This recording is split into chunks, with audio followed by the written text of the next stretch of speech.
Kita buka informasi pertama, saudara. Banjir yang menggenangi kawasan Desa Garut, Kecamatan Darul Imara, Aceh Besar sejak Jumat lalu, Minggu pagi, air mulai berangsur surut. Sebagian warga sudah mulai membersihkan rumah mereka. Sejumlah warga mulai membersihkan rumah mereka dari lumpur yang disebabkan banjir. Sejak Minggu pagi, banjir mulai surut, hujan pun sudah berhenti. Warga mulai pulang ke rumah untuk memastikan barang-barang yang selamat dari genangan banjir. Tidak seluruh barang warga mampu diselamatkan saat banjir. Sebagian dipindahkan ke tempat yang dianggap lebih tinggi, akan tetapi juga masih digenangi air. Sehingga banyak barang seperti kasur, tempat tidur, bahkan ternak tidak bisa diselamatkan. Karena ada 2 hari air setinggi lutut di dalam rumah.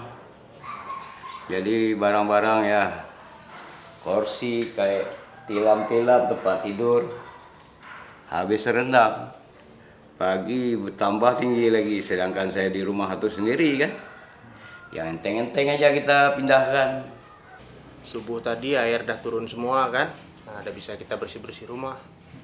Kalau hujan nggak ada hujan, mungkin gerimis-gerimis kayak tadi pagi ada, tapi kalau lebat enggak. Sementara itu, banjir yang telah surut membuat sebagian jalan di kawasan Desa Garut, Kecamatan Darul Imara sudah bisa dilalui oleh kendaraan. Namun di beberapa titik lain, air terlihat masih tinggi sehingga warga tetap diminta berhati-hati. Warga berharap hujan tidak turun lagi sehingga tidak khawatir akan terjadi banjir susulan kembali.